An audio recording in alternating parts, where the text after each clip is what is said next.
Welcome dear rockers. आज देखने के लिए तैयार हो जाइए एक comical fantasy feel good movie. ये कहानी है एक छोटे लड़के की जिसे एक दिन एक जादुई लौकी मिल जाती है जो उसके लिए फिर क्या क्या करती है जरा देखिए।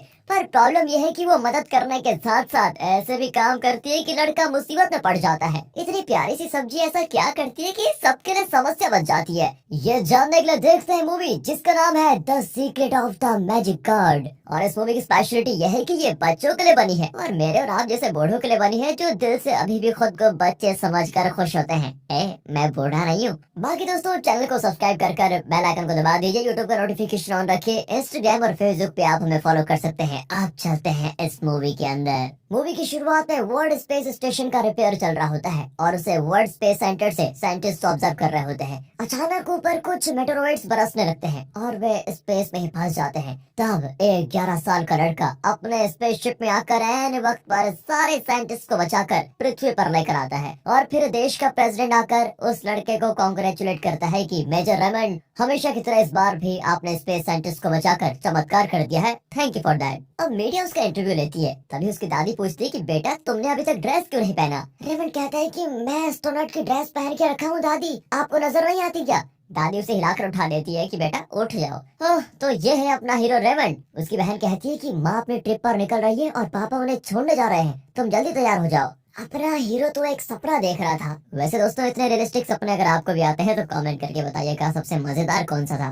फिर रेमंड जल्दी से अपनी साइकिल पर निकलता है। दादी डांटती है कि 2 हफ्ते से नाखून में नहीं काटे तुमने, देखो कितने गंदे हैं। वो मैं लंच में खा लूंगा दादी, डोंट वरी। ये कहकर वो निकल जाता है। फिर किसी तरह अपने पेरेंट्स की कार को पकड़ ही लेता है और कहता है कि सॉरी मम्मी, सो गया था। माँ कहती है कोई बात नहीं, दादी को तंग मत करना और ठीक से होमवर्क करते रहना, समझे। फिर बाय कहकर वे चले जाते हैं। ये है रेमंड का स्टडी ग्रुप। ये पांचों एक साथ पढ़ते हैं और स्टडीज में दूसरे की मदद करते रहते हैं। इस तरह इनके स्कूल में स्टडी ग्रुप बनाए गए हैं ताकि पढ़ाई में बच्चे एक दूसरे की हेल्प करें और नॉलेज को शेयर करें। रेमंड बताता है कि सपने में मैं एस्ट्रोनॉट था। अबे वो तो ठीक है, पर क्या तूने मैथ्स का रिवीजन किया? अगर टीचर पूछेगी तो क्या करेगा? रेमंड अकड़ कर कहता है कि टीचर पूछेगी तो देख लूंगा ना, दिक्कत कहाँ आ रही है। लेकिन जब क्लास में बारी आती है तो टीचर रेमंड को सबसे पहले बुलाकर सम सॉल्व करने के लिए कहती है। रेमंड बोर्ड को टुकुर टुकुर देखने लगता है। फिर टीचर उसके स्टडी ग्रुप के लीडर से पूछती है कि रेमंड ने ये सम रिवीजन क्यों नहीं किया। वो बताती है कि उसकी मम्मी आज किसी ट्रिप पर गई है, इसलिए वो स्टडी ग्रुप में नहीं आया। नहीं मिस, उसे मैथ से एलर्जी है, मैथ प्रॉब्लम्स को देखते ही उसे उल्टी आने लगती है।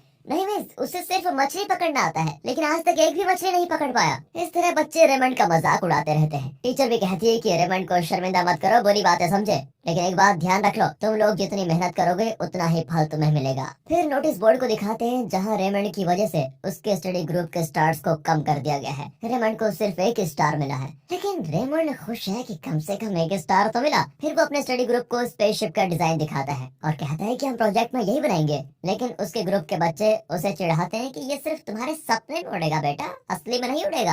अब रेमंड परेशान होकर घर आ जाता है क्योंकि उसके दोस्त हमेशा उसका मजाक उड़ाते रहते हैं। घर पर दादी जादुई लौकी की कहानी सुना रही होती है। रेमंड भी चिढ़ जाता है कि दादी क्या कहानियां सुनाती रहते हो आप, ये झूठी कहानियां क्यों सुनाती हो, ऐसी भी कोई लौकी होती है क्या। फिर रेमंड फिशिंग करने के लिए जाता है, लेकिन वो रास्ता भूल जाता है क्योंकि किसी ने वहाँ का बोर्ड हटा दिया है। फिर बर्ड्स उसे रास्ता दिखाती हैं। तभी रेमंड एक मेंढक को चेस करने लगता है जो उससे डर कर भाग जाता है। मेंढक का पीछा करते करते वो एक झील के किनारे पहुँचता है। वो बिना मेहनत किए फिशिंग करना चाहता है। फिशिंग हुक को पानी में फेंक कर आराम करने लगता है, लेकिन उसके हुक में एक लौकी फंस जाती है और रेमंड मछली समझकर उसे जोर से खींचता है और फिर लौकी बाहर आकर गिरती है। पहले तो उसे हिलते हुए देखकर रेमंड उस पर पत्थर फेंकता है तो लौकी अपने हाथ से पत्थर को तोड़ देती है। ओह सुन भाई, मेरा नाम बेली है और मैं एक जादुई लौकी हूँ। तुमने मेरी कहानी सुनी हुई है कि नहीं? हो तो कहानी वाली जादुई लौकी तुम ही हो? हाँ मैं वही लौकी हूँ, तुम्हारी मदद के लिए आई हूँ क्योंकि तुम मेहनत नहीं करना चाहते ना, इसीलिए अब से मैं अपनी मंत्र शक्ति से तुम्हारे सारे काम कर दूंगी।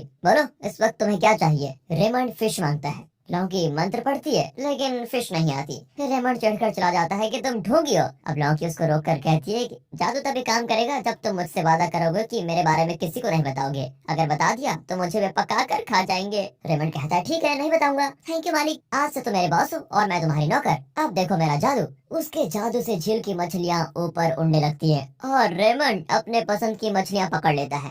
लेकिन इतने खूबसूरत फिशेस को रेमंड खाना नहीं चाहता। तब लौकी के जादू से रेमंड के चारों ओर pizza, burger, sandwich, hot dogs, cake, cracker, ice cream और भी कई सारे फूड आइटम्स घूमने लगते हैं। रेमंड हर आइटम को पकड़ पकड़ कर पेट भर खा लेता है। कहता है, मैं अब उड़ना चाहता हूँ। बेली तुरंत एक छोटा प्लेन ले आती है और दोनों मजे से आसमान में उड़ते हैं। फिर बेली रेमंड को सीधे उसके स्कूल पहुंचा देती है, जहां वो अपने फ्रेंड्स को शो ऑफ करता है कि देखो मैं कितनी खूबसूरत फिश पकड़ कर लेकर आया हूँ। उसके इंटेलिजेंट फ्रेंड बताते हैं कि झील में गोल्ड फिश नहीं होती बेटा। क्या तुम्हें पता भी है कि गोल्ड फिश दूसरे फिश को म्यूटेट करके बनती है? लेकिन रेमंड को कुछ तो आता पता है नहीं। वो कहता है कि शायद ये म्यूटेटेड मछली है। पर उसका फ्रेंड कहता है कि अबे ऐसा नहीं होता, ज्यादा मत बन। अब रेमंड अपने आप को बचाने के लिए और सब्जेक्ट को चेंज करते हुए कहता है कि चलो पार्क में जाकर खेलते हैं। लेकिन उसका दोस्त उसे छोड़ता नहीं और टीचर के पास जाकर कहता है कि रेमंड को झील में गोल्ड फिश मिली है। लेकिन गोल्ड फिश तो सिर्फ समुद्र में होते हैं। टीचर बताती है कि हर सवाल का जवाब होता है, सिर्फ उसको ठीक जगह पर ढूंढना होता है। रेमंड भी कहता है कि हाँ, हम कल लाइब्रेरी में जाकर किसी बुक में चेक करेंगे। ये कहकर वो वहाँ से बच निकलता है। रास्ते में वो बेली को डांटता है कि तुम्हारी वजह से मेरी इंसल्ट हो गई। बेली कहती, देखो मालिक, फिश कहाँ की भी हो, इससे क्या फर्क पड़ता है, फिश तो फिश है। तुम्हारा वो फ्रेंड कुछ ज्यादा ही आइंस्टीन बना फिर रहा है। तभी रेमंड की बहन आकर पूछती है कि भैया किससे बात कर रहे हो। वो बेली को देख लेती है और उसे पकड़ने जाती है। इतने में दादी आकर उसे नहलाने के लिए लेके जाती है। अगले दिन रेमंड लाइब्रेरी जाकर मरीन लाइफ के बारे में बुक मांगता है, पर वहाँ के इंचार्ज ने वो बुक अपने बॉयफ्रेंड के लिए रिजर्व करके रखी होती है। दोनों बातों में मस्त हो जाते हैं और रेमंड चिढ़कर वहाँ से वापस आ जाता है। लेकिन बेली अपनी पावर से उस बुक को रेमंड के बैग में रख देती है। अब सभी बच्चे उस बुक को ढूंढते हैं कि अचानक कहाँ गायब हो गई। तभी रेमंड को अपना बैग भारी लगने लगता है। वो बैग खोलता है तो अंदर उस बुक को देखकर शॉक। इतने में उसका फ्रेंड पीछे से उसकी आंखें बंद कर देता है। अब रेमंड घबरा जाता है और कहता है, आईना कभी पीछे से मत आना भाई, बहुत डर लगता है यार। वो रेमंड को चेस खेलने के लिए बुलाता है, लेकिन रेमंड उसे निपटाकर बुक को खिड़की से बाहर डाल देता है। इस बार भी रेमंड बिल्ली को डांटता है कि तुमने मुझे चोर समझ के रखा हुआ है क्या? इस बुक को जल्द से जल्द गायब करो। बिल्ली कहती है, इसे उड़ा दूं क्या? अरे रेमंड कहता है, मेरी माँ जो करना है कर, पर वो बुक किसी को नहीं मिलनी चाहिए, समझी? यहाँ बिल्ली बुक को उड़ा देती है।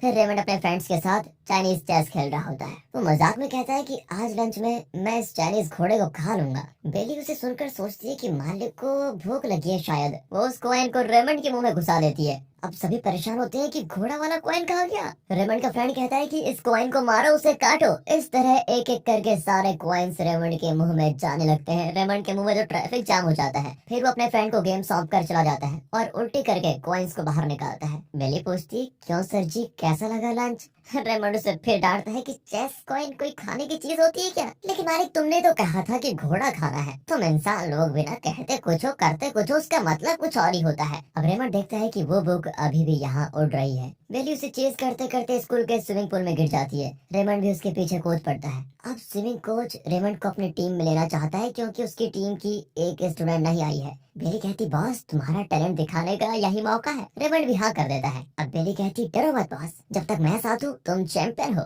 घर जाकर रेमंड सो जाता है। बेली उसका कमरा साफ करती है और कबर्ड भी अरेंज कर देती है। टेबल पर छोटे पेंसिल्स को देखकर वो सारे पेंसिल्स को शार्प करके छोटा कर देती है। काम खत्म करके वो भी सो जाती है। सुबह खुद ही अलार्म क्लॉक बनकर रेमंड को जगाती है। अब दादी शॉक होती है कि आज ये इतनी जल्दी तैयार कैसे हो गया। साइकिल के पैडल भी बेली ही दबाती है और रेमंड मजे से बैठ कर जाता है। बेली ने रेमंड के बाल में तेल लगाकर एकदम डिसेंट तरह से कंघी भी की होती है। अब ये सब कुछ देखकर सभी चौंक जाते हैं कि भैया आज सूरज पश्चिम से निकला है क्या? मैथ्स टीचर के हर सवाल का रेमंड जवाब दे रहा होता है। दरअसल बेली बाहर से उसकी मदद कर रही होती है और सारे आंसर्स बताती है। अब स्विमिंग में भी बेली रेमंड की छाती से चिपककर मोटर की तरह उसे तेज स्विम कराती है। सभी हैरान होते हैं कि ये चल क्या रहा है। कोच की तो खुद ही समझ में नहीं आता कि जब ये इतना तेज स्विम कर रहा है तो इसे मेरी क्या जरूरत है। अब सब पूछते हैं कि यार तुम्हारी छाती पर ये निशान कैसे आया? रेमंड कहता है कि मुझे थोड़ा ठंड लगी थी इसलिए ऐसा हो गया है। अब Raymond inter school swimming competition के लिए क्वालिफाई हो जाता है और दादी उसकी खूब खातिरदारी भी करती है कि अच्छा खाओगे तो तभी तो तेज स्विम करोगे। रेमंड अब कंफ्यूज होता है कि अपने प्रोजेक्ट्स के लिए क्या बनाऊं। फिर बेली एक शानदार रोबोट डिजाइन करके देती है। रेमंड कहता है कि मेरे फ्रेंड्स यार बिलीव नहीं करेंगे कि मैंने ये डिजाइन किया है। वो लोग तो मेरी स्पेशल वाले डिजाइन को देखकर इतने हंस रहे थे, ऊपर से हम इतना कॉम्प्लिकेटेड मशीन नहीं बना पाएंगे। अब बेली चुटकी बजाते ही रोबोट डॉग बना देती है। रेमंड उसे ऑन करता है तो हर तरफ लेजर चलने लगता है। आवाज को सुनकर दादी कमरे में आने वाली होती है कि बेली उस आवाज को नेल कटर की आवाज से मैच कर देती है। ये सुनकर दादी बड़ी खुश हो जाती है और रेमंड की माँ को बताती है कि अब मिलीमीटर सेंटीमीटर हो गया है, अपने नाखून खुद काट लेता है और होमवर्क भी अपने आप ही कर लेता है। अगले दिन वो अपने रोबोट डॉग का डेमो देता है तो उसके फ्रेंड्स बिल्कुल हैरान रह जाते हैं कि ये तुमने बनाया। उसके इंटेलिजेंट फ्रेंड ने भी एक रोबोट बनाया होता है। अब दोनों रोबोट्स की होती है फाइट, लेकिन रेमंड का रोबोट बहुत एडवांस्ड होने की वजह से उसे हरा देता है। अब वो लड़का पूछता है, यार इतने कम समय में तुमने इतना एडवांस रोबोट कैसे बना लिया, कहीं ये खरीदा तो नहीं तुमने? हाँ, रेमंड हंसकर कहता है कि यार ये देखो, इसका डिजाइन मैंने खुद बनाया है, मैं दिन रात इसी पर काम कर रहा था। हाँ, तुम जलन के मारे सब पूछ रहे हो, मुझे पता है। इस पर बाकी स्टूडेंट्स रेमंड को खूब चेयर करते हैं कि वाह, इतना शानदार रोबोट बनाया है इसने। तभी एक लड़का उस रोबोट के किसी पार्ट को टच करता है और वो खराब होकर गिर जाता है। अब उसका रिप्लेसमेंट ढूंढने के लिए वे एक एक्सपेंसिव टॉय शॉप में जाते हैं। बेली पूछती, बॉस तुम्हें कौन सा टॉय चाहिए? रेमंड कहता है कि मेरा बस चले तो मैं सारे उठा लूं। इतने में रेमंड का वही फ्रेंड आकर पूछता है कि सच बताओ, तुमने वो रोबोट यहीं से खरीदा था ना? रेमंड कहता है, नहीं, मैं सिर्फ टहलने आया था, अब मैं मूवी देखने जा रहा हूँ। लेकिन वो लड़का रेमंड का पीछा छोड़ता नहीं। इसी बीच बेली वहाँ के सारे टॉयज को रेमंड के घर भेज देती है। शॉप वाला चौंक जाता है कि टॉयज कहाँ गायब हो गए। रेमंड अब थिएटर में पहुँचता है तो वहाँ हाउसफुल होता है। उसका फ्रेंड पूछता है कि अब तुम मूवी कैसे देखोगे? बेली फिर अपने जादू से एक टिकट निकाल कर देती है। रेमंड उस लड़के को वही टिकट दिखाता है। अब उस लड़के को मजबूरी में जाना ही पड़ता है तो बेली बताती, बॉस वो मामूली ट्रेन टिकट है। अरे तुम तो जादुई लौकी हो ना, तो कोई जादू करके मूवी टिकट दिखाओ। अब हाउसफुल थिएटर में वो बेचारी टिकट कहाँ से लेके आएगी? फिर वो रेमंड को मूवी दिखाने के बजाय उसे मूवी के अंदर ही लेकर चली जाती है। मूवी में एक डायनासोर रेमंड को चेज करने लगता है और बेली मजे से बैठकर उस सीन को देख रही होती है और चपड़ चपड़ करके पॉपकॉर्न खा रही होती है। अब लाइब्रेरी वाली लड़की और उसका बॉयफ्रेंड भी मूवी देख रहे होते हैं और सोचने लगते हैं कि ये लड़का बिल्कुल रेमंड की तरह को दिख रहा है। रेमंड डायनासोर से भागते भागते मूवी से बाहर निकलने की कोशिश करता है पर डायनासोर उसे फिर मूवी के अंदर खींच लेते हैं। अरे बाप रे, ये बॉस का कीमा ना बना दे। ये सोचकर बेली भी मूवी के अंदर जाकर रेमंड को बचा लेती है और प्रोजेक्टर लाइट के जरिए दोनों प्रोजेक्टर रूम में जाकर गिरते हैं। फिर ऑपरेटर दोनों को डांट कर भगा देता है। देखा बॉस, मैंने इस बार भी आपको बचा लिया। अरे क्या खाक बचाया तुमने, मूवी के अंदर फंसाया भी तो तुम्ही ने था। अब रेमंड देखता है कि टॉय शॉप के सारे टॉयज उसके घर की ओर जा रहे हैं। एक रोबोट तो उसी से उसका एड्रेस पूछता है। रेमंड घर जाता है तो वो टॉयज से बिल्कुल भरा होता है। उसके पापा भी घर ही आ रहे होते हैं। रेमंड पूछता है कि तुमने ऐसा किया क्यों?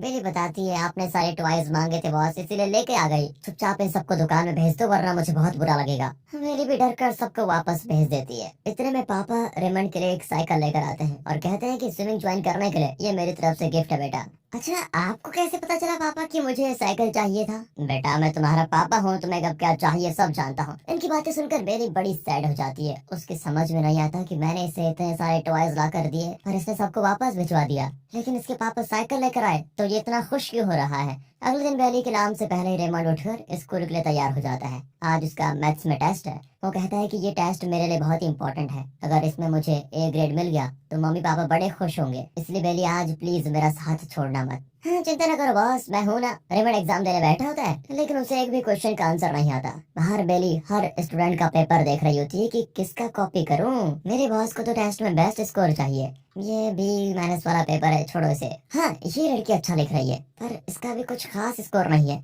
अरे ये कौन सा नालायक है, इसे तो अंडा मिलेगा। हो सॉरी, ये तो अपना ही बॉस है। इस तरह देखते देखते एग्जाम का ओवर टाइम हो जाता है और टीचर टेस्ट पेपर्स मांग लेती हैं। तभी बेली का स्कैनर रेमंड के ग्रुप लीडर के टेस्ट पेपर पर फोकस करता है। ये तो 95% वाला पेपर है। ये सोचकर बेली उस लड़की के पेपर से सारे आंसर्स उठाकर रेमंड के पेपर में पेस्ट कर देती है। वो लड़की पेपर देने जाती है तो टीचर पूछती है, खाली पेपर क्यों दे रही हो? वो बेचारी कंफ्यूज होती है कि मैंने अपना पेंसिल घिस घिस कर जो राइट आंसर्स लिखे थे वो कहाँ गए। इतने में रेमंड अपना पेपर देता है। टीचर पूछती है, क्या ये तुम्हारा पेपर है? हाँ, मेरा ही पेपर है। तुम्हारा पेपर है तो फिर इस पेपर पर इस लड़की का नाम कैसे आया? दरअसल बेली ने आंसर्स ही नहीं बल्कि इस लड़की का नाम भी उठाकर रेमंड के पेपर में पेस्ट कर दिया था। हो, कितनी बेवकूफ है ये। सभी को पता चल जाता है कि रेमंड ने चीटिंग की है। अब टीचर रेमंड को अपने ऑफिस रूम में बुलाती है। सभी को पता चल जाता है जिससे रेमंड इंसल्ट होकर बाहर भागता है। फिर वो बेली को डांटता है कि उस दिन बुक भी तुमने ही चुरा कर मेरे बैग में रखी और आज कॉपी करने का आइडिया भी तुमने ही दिया।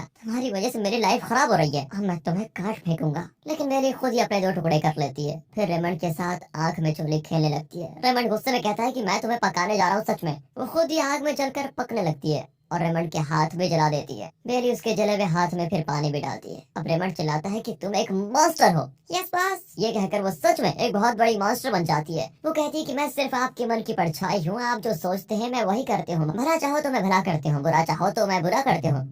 अब रेमंड कहता है कि मुझे तुम्हारी कोई जरूरत नहीं है। ये कहकर वो गुस्से में बेली को झील में फेंक देता है जहाँ से वो आई थी। रेमंड की टीचर और फ्रेंड्स उसे ढूंढते हुए आते हैं। टीचर समझाती है कि बिना मेहनत के कभी कुछ हासिल नहीं होता बेटा। तुम्हारे इतने अच्छे फ्रेंड्स हैं जो तुम्हारी मदद करना चाहते हैं, उनसे मदद लो और खुद मेहनत करके अपनी काबिलियत साबित करो। धोखा देकर तुम कितना दूर जाओगे। मैं चाहती हूँ कि तुम मेरे अच्छे स्टूडेंट बनो। रेमंड के फ्रेंड्स भी उसे हिम्मत देते हैं कि हम तुम्हें मैथ सिखाएंगे। इनकी बातें सुनकर बेरी सोचती है मैं बॉस की मदद करूंगी ताकि वो स्विमिंग कंपटीशन में जीत जाए। रेमंड का परिवार भी उसे बहुत सपोर्ट करता है कि तुम फिक्र मत करो, हम सब तुम्हारे साथ हैं, तुम जरूर अपनी मेहनत से कुछ कर दिखाओगे बेटा। रेमंड अब खुद मेहनत करने लगता है और स्विमिंग कंपटीशन के लिए बिल्कुल तैयार होता है। लेकिन बेली चुपचाप उसका पीछा करती है। कंपटीशन शुरू होता है और ये रिले स्विमिंग है जिसमें एक टीम के 4 स्विमर्स एक के बाद एक स्विम करेंगे। उसकी टीम के 3 स्विमर्स थोड़ा स्लो हो जाती हैं, लेकिन आखिर में रेमंड पानी में जंप करता है और बहुत ही अच्छा एफर्ट मारकर अपनी टीम को फर्स्ट लेके आ जाता है। यहाँ झील के पास बेली परेशान बैठी होती है कि न जाने कंपटीशन में क्या हुआ होगा,